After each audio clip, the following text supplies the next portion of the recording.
ഇവിടെ ഇപ്പം നമ്മൾ ഉണ്ടാക്കാൻ പോകുന്നത് നേരത്തെ പറഞ്ഞ പോലെ ഡക്ക് വെച്ചിട്ടുള്ള കറി, അതായത് താറാവ് കറിയാണ്. ഇവിടുത്തെ സ്പെഷ്യാലിറ്റി എന്ന് പറയുന്നത് ഇത് നമുക്ക് കണ്ടറിയാം. ഓക്കെ, സോ ഇദ്ദേഹമാണ് നമുക്ക് വേണ്ടി ഇന്ന് കുക്ക് ചെയ്യാൻ പോകുന്നത്. ചേട്ടൻ്റെ പേരെന്താണ്? എൻ്റെ പേര് അജിത്. അജിത് ചേട്ടൻ. അപ്പോൾ നമുക്ക് ആവശ്യമുള്ള സാധനങ്ങൾ എന്തൊക്കെയാണെന്ന് നോക്കാം. ആദ്യം വെളിച്ചെണ്ണ, കുരുമുളക് പൊടി, ഗരം മസാല, തക്കോലം, ഏലക്ക, പട്ട, ഗ്രാമ്പു, ജീരകം, ഓക്കെ, ഇത്രയും സാധനങ്ങളാണ് ഉള്ളത്. ഇഞ്ചി, വെളുത്തുള്ളി, ചുവന്നുള്ളി, ഗ്രീൻ ചില്ലി, കറിവേപ്പില, തക്കാളി, മഞ്ഞൾപ്പൊടി. ഇത് ഡാൽഡയും എണ്ണയും രണ്ടും യൂസ് ചെയ്യുന്നുണ്ട്. അതൊരു സ്പെഷ്യൽ സാധനമാണ്. ഓക്കെ, പുഴുങ്ങിയ പൊട്ടറ്റോ, ബോയിൽഡ് പൊട്ടറ്റോ, പിന്നെ കാർഡമം. ഉരുളക്കിഴങ്ങ് പുഴുങ്ങി വെച്ചിരിക്കുകയാണ്, അത് അരിഞ്ഞി വെച്ചിരിക്കുകയാണ്. പിന്നെ നമ്മളുടെ കാർഡമം. പിന്നെ അതിന് വെച്ച് നമ്മുടെ മസാലയാണ്. ഈ മസാല ഇതിലിടാൻ പോകുന്ന മസാലയാണ്. ഇത് എന്തൊക്കെയാണ് ചേർത്തിരിക്കുന്നത്? ഇതിനകത്ത് ഇപ്പം കുരുമുളക്, പെരിഞ്ചീരകം, അല്പം മഞ്ഞൾപ്പൊടിയും ചേർത്ത് അരച്ചെടുത്താണ് നമ്മൾ. കുരുമുളക്, പെരിഞ്ചീരകം, പിന്നെ കുറച്ച് ഒരു നുള്ളു മഞ്ഞൾപ്പൊടി ഇതെല്ലാം കൂടി അരച്ച് വെച്ചിരിക്കുകയാണ്. ഇത് തന്നെയാണ് കുറച്ച് വെള്ളത്തിലിട്ട് നമ്മൾ താറാവും വേവിച്ച് വെച്ചിരിക്കുകയാണ് ഓൾറെഡി. ഒരു താറാവിന്റെ അളവിലാണ് നമ്മൾ ഇന്ന് കുക്കിംഗ് ചെയ്യുന്നത്. ഒരു താറാവാണ്. അപ്പൊ ഈ മിശ്രിതം ഇതിലേക്ക് ചേർത്തിട്ട് ഇത് ബോയിൽ ചെയ്ത് വെച്ചിരിക്കുകയാണ്. അപ്പൊ നമ്മൾ ഇതിൽ യൂസ് ചെയ്യുന്നതിൽ ഏറ്റവും ഇമ്പോർട്ടന്റ് ആയിട്ടുള്ളത് തേങ്ങാപ്പാലാണ്. 1-ാം പാലും 2-ാം പാലും ഇതിൽ വെച്ചിട്ടുണ്ട്. ഈ താറാവ് കറിയുടെ മെയിൻ സ്പെഷ്യാലിറ്റി എന്ന് പറയുന്നത് ഈ തേങ്ങാപ്പാല് വെച്ചിട്ടുണ്ടാക്കുന്നത്. തേങ്ങാപ്പാലിന്റെ വേറൊരു പ്രത്യേകത, ഇന്ന് നിങ്ങൾ തേങ്ങാപ്പാൽ വെച്ചിട്ട് ഒരു താറാവ് കറി ഉണ്ടാക്കുകയാണെങ്കിൽ അത് ഇന്ന് തന്നെ കഴിക്കണം. വേറൊരു ദിവസത്തേക്ക്, അത് നാളത്തേക്ക് വെക്കാൻ പറ്റില്ല എന്നാണ്, അല്ലേ? ഓക്കെ, തേങ്ങാപ്പാലിന്റെ ഒരു സ്പെഷ്യൽ. അപ്പൊ ഇവിടെ വെക്കുന്നതൊക്കെ അന്ന് മാത്രമാണ്, ഫ്രഷ് ആണെന്ന് നിങ്ങൾക്ക് ഉറപ്പായിരിക്കാം. അപ്പൊ എന്തായാലും നമുക്ക്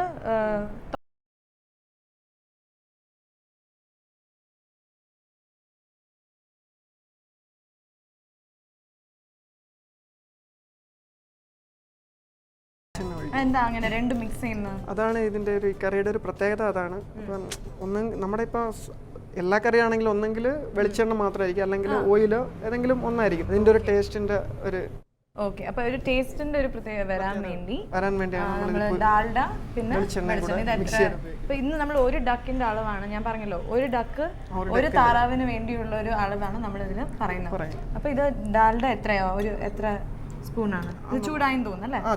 ചൂടായി. അപ്പൊ ഇനി ഡാൽഡ.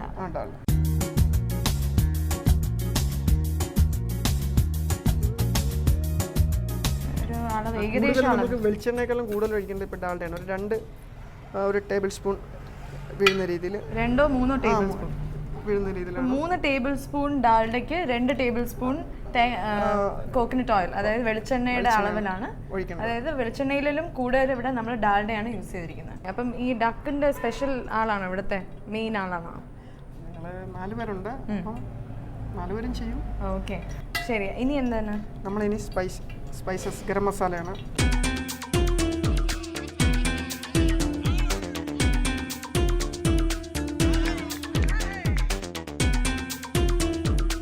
ഗരം മസാല ഇട്ട് കഴിഞ്ഞു.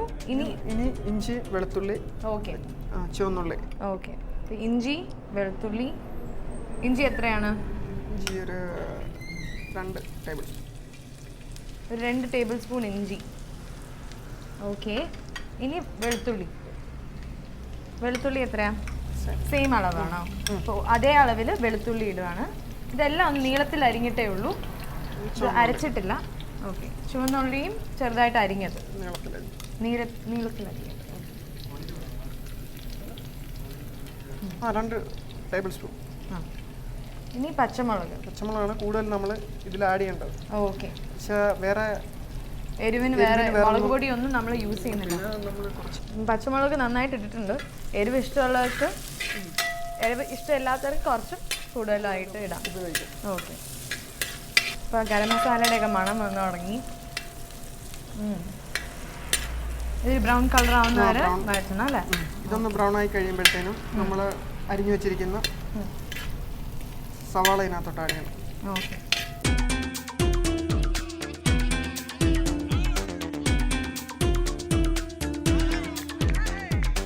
തേങ്ങാപ്പാൽ ഒഴിച്ചുണ്ടാക്കുന്ന നിങ്ങൾ മാത്രമേ ഉള്ളൂ ഇവിടെ ഈ ലൊക്കാലിറ്റി? അങ്ങനെ ആരും ഈ തേങ്ങാപ്പാൽ ഒഴിച്ചുള്ള കറിയൊന്നും ഉണ്ടാക്കാറില്ല. കൂടുതലും റോസ്റ്റ് അങ്ങനെയുള്ള. അതെ, ഇവിടെ കൂടുതലും ഇവിടെയുള്ള ഹോട്ടലുകളിൽ കുട്ടനാട്ടിലുള്ള മറ്റുള്ള ഹോട്ടലുകളിലാണെങ്കിൽ ഈ നോർമൽ മറ്റേ റോസ്റ്റാണ് കൊടുക്കുന്നത്. ഇവിടെ മാത്രമേ ഉള്ളൂ ഈ ഒരു സ്റ്റൈൽ കറി. എന്താ വെച്ചാൽ അത് റിസ്ക് ആണ്. ബാക്കി വന്നാൽ പിന്നെ അടുത്ത ദിവസത്തേക്ക് യൂസ് ചെയ്യാൻ പറ്റില്ല. നാളെ ഉപയോഗിക്കാറില്ല. ഓക്കെ, ഉപയോഗിക്കാൻ പറ്റില്ല. പിന്നെ ഫ്രിഡ്ജിലൊന്നും വെച്ചിരുന്നാലും നടക്കില്ല, അഴുക്കായി പോകും. ഓക്കെ, പിന്നെ എന്തായാലും സവാള ചേർക്കാം. സവാള ആഡ് ചെയ്യാം. ഇത് എത്രയാണ്? എത്ര സവാള? ഇതൊരു 1/2 കപ്പ്. 1/2 കപ്പ് സവാള.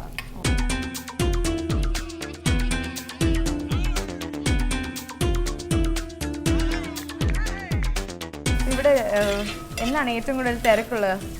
ഇവിടെ ഏതെങ്കിലും നല്ല അവധി ദിവസങ്ങളിലൊക്കെ നിങ്ങൾ തന്നെ ഇന്ന് കണ്ടില്ലേ? ഞങ്ങൾ വന്നപ്പോഴും നല്ല തിരക്കായിരുന്നു ഇവിടെ. നല്ല പൊതുവധി ദിവസങ്ങളിലൊക്കെ നല്ല തിരക്കായിരിക്കും. ഓക്കെ, ശനി ഞായർ ദിവസങ്ങളിലൊക്കെ നല്ല തിരക്കായിരിക്കും. ഇപ്പം നിങ്ങൾ ആരെങ്കിലും ഈ വഴി പോവുകയാണെങ്കിൽ, ആലപ്പുഴ വഴി പോവുകയാണെങ്കിൽ, ചങ്ങനാശ്ശേരി റൂട്ടിലാണ്.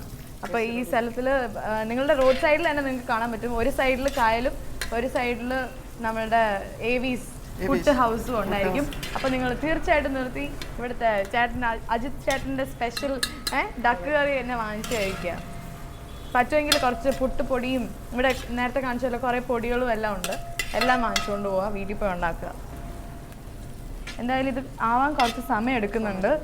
നമ്മുടെ ഉള്ളിയൊക്കെ നന്നായിട്ട് വഴഞ്ഞു കഴിഞ്ഞു, ഒരു ബ്രൗൺ കളറൊക്കെ ആയി. ഇനി നമുക്ക് അതിലേക്ക് തക്കാളി ആഡ് ചെയ്യാം. പിടിച്ചോളൂ. ഇനി എത്ര തക്കാളിയാണെന്ന് പറയണം? നമുക്കൊരു 2 ടേബിൾ സ്പൂൺ. വലിയ പിടിയില്ല എന്നാണ് തോന്നുന്നത് ചേട്ടന്. ഓക്കെ, ഒരു 2 തക്കാളി എന്നൊക്കെയാണ് പറയുന്നത്. ഓക്കെ, മതി, കുറച്ച് മതി. നിങ്ങൾക്ക് തക്കാളിയോടുള്ള സ്നേഹം അനുസരിച്ച് തക്കാളി ഇടാം. എന്തായാലും ഒരു 2 തക്കാളി ഇടുക. അതെ. പിന്നെ ഇനി എന്തൊക്കെയുള്ള? ഇനി നമുക്കത് ബോയിൽഡ് പൊട്ടറ്റോ. ഓക്കെ, ഉരുളക്കിഴങ്ങ് ബോയിൽ ചെയ്ത് നമ്മൾ ഇതിൽ ഇങ്ങനെ ബോക്സ് ആയിട്ട് അരിഞ്ഞ് വെച്ചിരിക്കുകയാണ്. ഇനി മുഴുവനിടണ്ട, പകുതി ഇട്ടാൽ മതി. ചേട്ടൻ ഇട്ടോളൂ.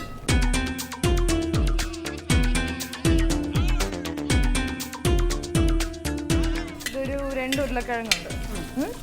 2 ഉരുളക്കിഴങ്ങ് വേവിച്ചത് വലിയതായി മുറിച്ചത് ഇതിലിട്ടിരിക്കുകയാണ്. ഇനി എന്താണ്? ഇനി മഞ്ഞൾപ്പൊടി. ഓക്കെ, മഞ്ഞൾപ്പൊടി എത്രയാ? ടീസ്പൂൺ. ഓക്കെ, 1 ടീസ്പൂൺ മഞ്ഞൾപ്പൊടി.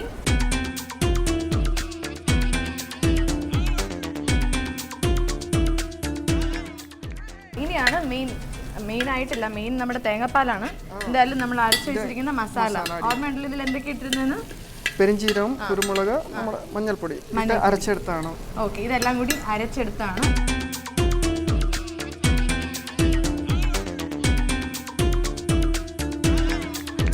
നമ്മുടെ അരപ്പ് ഇട്ടിരിക്കുകയാണ്. ഇനി ഓർമ്മയുണ്ടല്ലോ, ഈ സെയിം അരപ്പ് യൂസ് ചെയ്താണ് നമ്മൾ ഡക്കും നമ്മുടെ താറാവ് നമ്മൾ വേവിച്ച് വെച്ചിരിക്കുന്നത്. കുക്കറിലിട്ട് വേവിച്ചിരിക്കുകയാണ്. എത്ര നേരമാണ് വേവിച്ചിരുന്നത്? 20 മിനിറ്റ് ആണ് നമ്മൾ വേവിക്കാനുള്ള സമയം. ഓക്കെ, അപ്പോൾ ഡക്ക് നമ്മൾ നേരത്തെ വേവിച്ച് വെച്ചിരിക്കുകയാണ് ഒരു 20 മിനിറ്റ് നേരത്തേക്ക്. നമുക്ക് ഇതിലേക്ക് സെക്കൻഡ് 2-ാം പാൽ ആഡ് ചെയ്യാം. അപ്പോൾ ആദ്യം നമ്മൾ 2-ാം പാൽ പതുക്കെ ആഡ് ചെയ്യാണ്. ഇതെല്ലാം ഒന്ന് എത്ര കപ്പാണ് ഇതിൽ?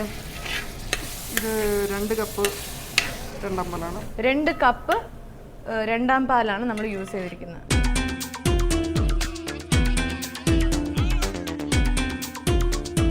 അപ്പോൾ ഇനി എന്തായാലും ഇത് തിളയ്ക്കാനായിട്ട് കുറച്ച് നേരം നമ്മൾ വെയിറ്റ് ചെയ്യാണ്. തിളച്ച് വരുമ്പോൾ നമ്മൾ ഇനി 1-ാം പാലല്ല, ഇനി നമ്മൾ താറാവ് വേവിച്ച് വെച്ചിരിക്കുന്ന താറാവും. ഓക്കെ, അതെല്ലാം കൂടി ഇതിലിടും. അപ്പോൾ ഒരു മുഴുവൻ ഡക്കാണിത്. ഒരു മുഴുവൻ ഡക്കാണ്. ഡക്കിൽ കൂടുതൽ എല്ലാണല്ലേ? പീസ് ഇറച്ചി കുറവാണ് ഇറച്ചി. അപ്പോൾ ഡക്കിന് ഇത്തിരി എല്ല് കൂടുതലാണ്. അപ്പോൾ എന്തായാലും ഇതിൽ അരപ്പ് മുഴുവൻ നമ്മൾ ഇട്ടിട്ടുണ്ട്. ഓൾറെഡി ബോയിൽ ചെയ്ത് വെച്ചിരിക്കുന്നതല്ലേ, വേവിച്ച് വെച്ചിരിക്കുന്ന ഡക്കാണത്. അപ്പോൾ ഇത് മസാലയൊക്കെ ഒന്ന് പിടിക്കാനായിട്ട് ഇനി സമയം എടുക്കും. ഏകദേശം എത്ര നേരം? ഏകദേശം ഒരു 10 മിനിറ്റിനകം. അപ്പോൾ എന്തായാലും നമ്മളുടെ ഡക്കും ഇട്ട് കഴിഞ്ഞു. ഡക്ക് വേവിക്കുമ്പോൾ നമ്മൾ ഉപ്പ് ഇട്ടിരുന്നെങ്കിലും നമ്മൾ ഇനി എക്സ്ട്രാ കുറച്ചും കൂടി ടേസ്റ്റിന് വേണ്ടി കുറച്ച് എക്സ്ട്രാ ഉപ്പ് ഇടുവാണ്.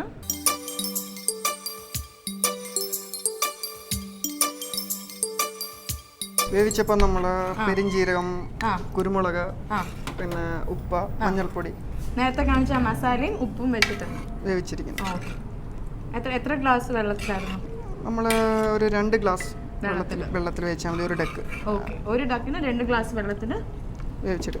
അപ്പോൾ എന്തായാലും നമ്മുടെ മസാലയൊക്കെ നല്ലപോലെ തിളച്ചു തുടങ്ങി. പക്ഷെ ഡക്ക് വേവാൻ ഇനി ഒരു 10 മിനിറ്റ് എടുക്കുന്നതാണ് പറയുന്നത് അല്ലേ?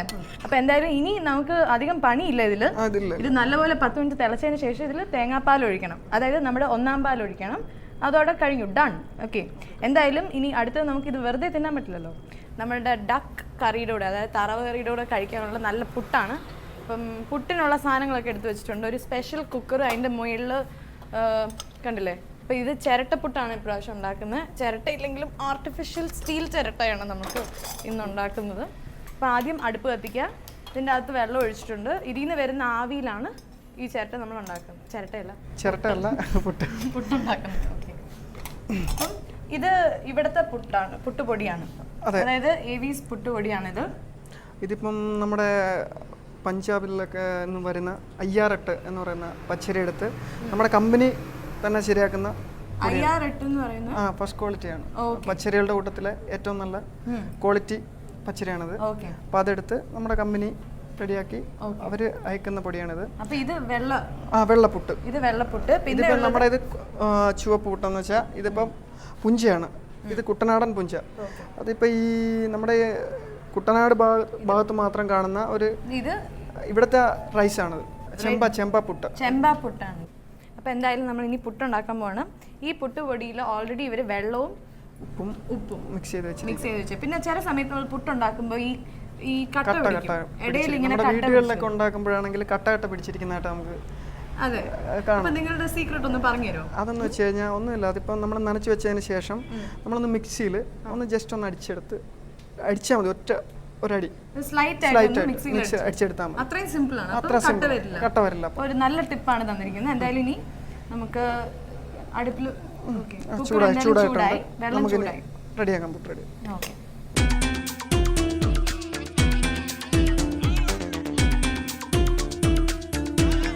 ആദ്യം ഒരു ലെയർ തേങ്ങ,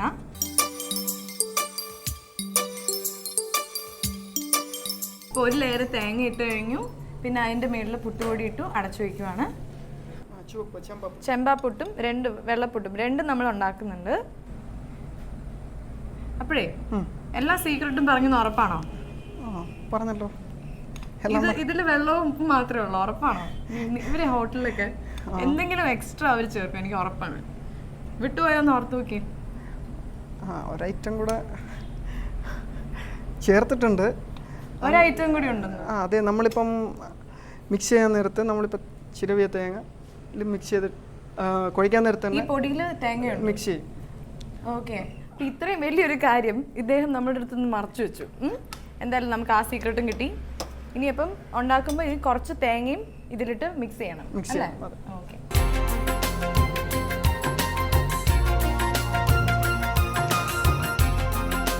ഓക്കെ. അപ്പോൾ ഏകദേശം എത്ര മിനിറ്റ് വെച്ച് നമ്മളിപ്പോൾ ഒരു 10 മിനിറ്റ് നമ്മൾ വെച്ചിട്ടുണ്ട്.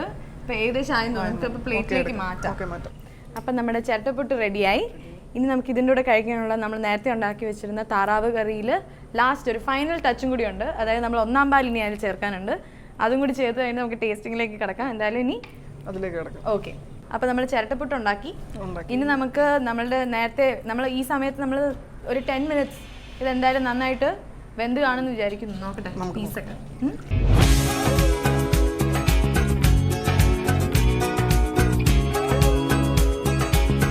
എന്തായാലും പീസുകളൊക്കെ നന്നായിട്ട് വെന്ത് വന്നിട്ടുണ്ട്. മസാലയൊക്കെ നന്നായിട്ട് പിടിച്ചിട്ടുണ്ട്. ഓക്കെ. അപ്പോൾ ഇനി എന്താ ചെയ്യുന്നത്? ഇനി നമുക്ക് ഇതിലേക്ക് 1-ാം പാൽ. അപ്പോൾ 2 തേങ്ങയുടെ 1-ാം പാൽ. ഓക്കെ. ഇത് മുഴുവൻ ഒഴിക്കണം? മുഴുവൻ വേണ്ട, അത് നമുക്കിതൊരു അരക്കപ്പ് ഒഴിക്കാം. അരക്കപ്പ്. ഓക്കെ. പതുക്കെ 1-ാം പാൽ ഒഴിച്ചു കൊടുക്കുവാണ്. മതിയോ?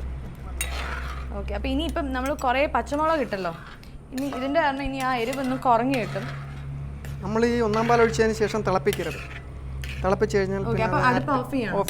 ഓക്കെ. അടുപ്പ് ഓഫ് ചെയ്തേക്കുക. ഇനി തിളപ്പിക്കാൻ പാടില്ല, പിരിഞ്ഞു പോകും. ഓക്കെ.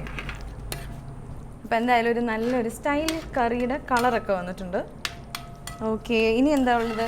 നമുക്ക് ഗാർണിഷിങ്ങിന് വേണ്ടി നമ്മുടെ ബ്ലാക്ക് പെപ്പറും കാർഡമം മേളിൽ ആഡ് ചെയ്യണം.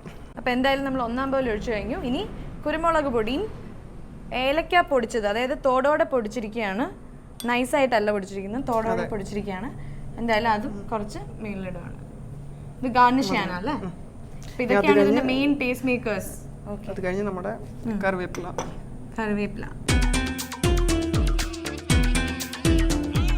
അപ്പോൾ നമ്മുടെ താറാവ് കറിയും റെഡിയായി, പുട്ടും റെഡിയായി. ഇനി എന്താ ഉള്ളത്? നമുക്ക് കഴിച്ചു നോക്കാം. യെസ്, അപ്പോൾ നമുക്കിനി ഇത് കഴിച്ചു നോക്കാം, ടേസ്റ്റിങ്ങിലേക്ക് കിടക്കാം. ഓക്കെ,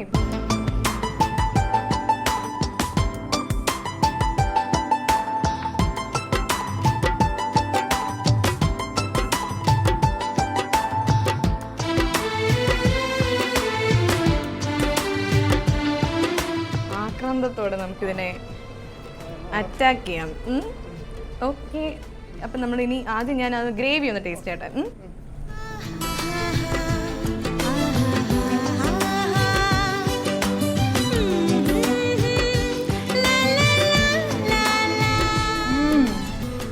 സൂപ്പർ എരിവുണ്ട്, പക്ഷെ ഇത് എനിക്ക് താങ്ങാൻ പറ്റുന്ന എരിവൊക്കെ ഉള്ളൂ അല്ലേ? നിങ്ങൾ വീക്ക് ഹാർട്ടഡ് ആണെങ്കിൽ ഇത്രയും എരിവ് വേണ്ട, മുളക് കുറയ്ക്കാം. നല്ല എരിവുണ്ട്, പക്ഷേ സൂപ്പർ ടേസ്റ്റ് ആയതുകൊണ്ട് ആരാണെങ്കിലും ഒന്ന് എരിഞ്ഞാലും നിങ്ങൾക്ക് കഴിക്കാവുന്നതേ ഉള്ളൂ.